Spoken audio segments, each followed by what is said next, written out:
The Via Latina was a Roman road of Italy, running southeast from Rome for about 200 kilometers. Route. It led from the Porta Latina in the Aurelian walls of Rome to the pass of Mons Algidus. It was important in the early military history of Rome. It must have preceded the Via Appia as a route to Campania, inasmuch as the Latin colony at Cales was founded in 334 BC and must have been accessible from Rome by road, whereas the Via Appia was made only 22 years later. It follows, too, a far more natural line of communication, without the engineering difficulties that the Arrow-Strait Via Appia had to overcome. As a through route, it preceded the Via Labicana, though the latter may have been preferred in later times. After the junction, the Via Latina continued to follow the valley of the Treris, following a line taken by the modern railway to Naples,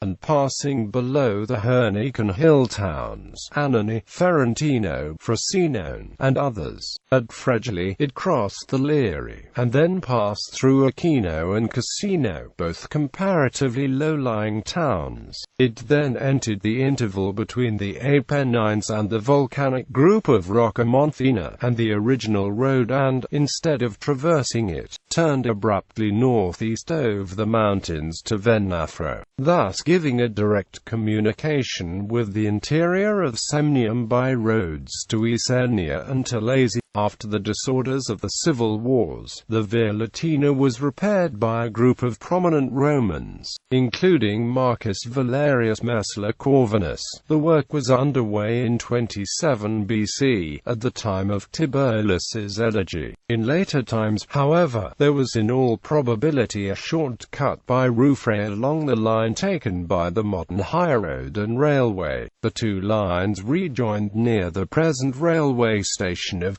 Yellow, and the road ran to Tinum and Cales, and so to Cassilinum, where there was the crossing of the Volturno and the junction with the Via Appia. The distance from Rome to Cassilinum was 129 Roman miles by the Via Appia, 135 Roman miles by the old Via Latina through Venafrum, 126 Roman miles by the short cut past Ruffray. Considerable remains of the road exist in the neighborhood of Rome for the first 40 Roman miles, as far as Competum Anagninum. It is not followed by any modern road, while farther on in its course it is in the main identical with the modern highroad.